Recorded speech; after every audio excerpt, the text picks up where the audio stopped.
নমস্কাৰ, মই ৰূপজ্যোতি আৰু মোৰ ইউটিউব চেনেলৰ জৰিয়তে আপোনালোকক বহুত ধুনীয়া লাভ ষ্টৰীসমূহ আগবঢ়োৱাৰ লগতে কিছুমান প্ৰেৰণাদায়ক ষ্টৰীসমূহ আপোনালোকৰ বাবে আগবঢ়াই আছোঁ আৰু তাত আপোনালোকে বহুত ধুনীয়া সঁহাৰি জনাইছে। তাৰ বাবে আপোনালোকৰ ওচৰত অশেষ ধন্যবাদ জনাইছোঁ।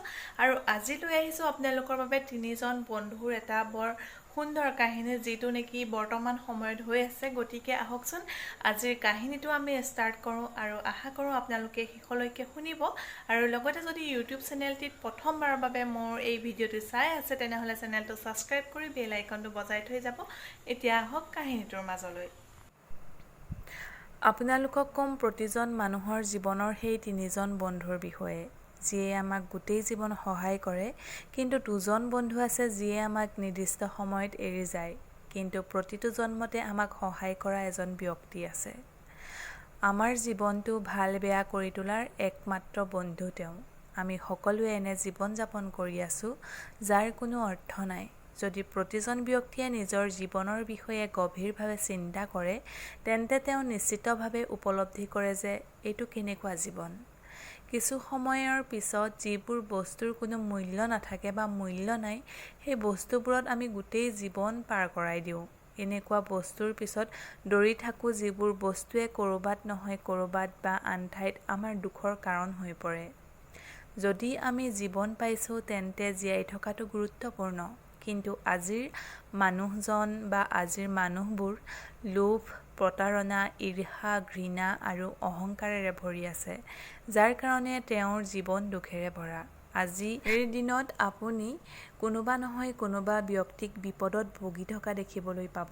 এই জীৱনত বহুত সুখী বুলি ক'ব পৰা মানুহ খুব কমেই পাব। এই কাহিনীটো মই এজন ব্যক্তিৰ জৰিয়তে কৈছোঁ, কিন্তু মই তিনিজন বন্ধুৰ কথা কৈছোঁ। আমাৰ সকলোৰে জীৱন একেই। মানুহ এজনৰ তিনিজন বন্ধু আছিল। সেই তিনিজন বন্ধু সদায় তেওঁৰ ওচৰতে থাকিল।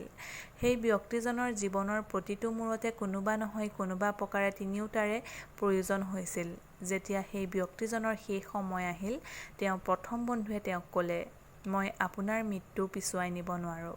মই প্ৰতিটো পৰিস্থিতিত আপোনাৰ কাষত থিয় দিছিলোঁ। মই আপোনাক মাত্ৰ আশ্বস্ত কৰিব পাৰোঁ যে আপোনাৰ মৃত্যুৰ পিছত আপোনাৰ অন্ত্যেষ্টিক্ৰিয়া সঠিকভাৱে কৰা হ'ব।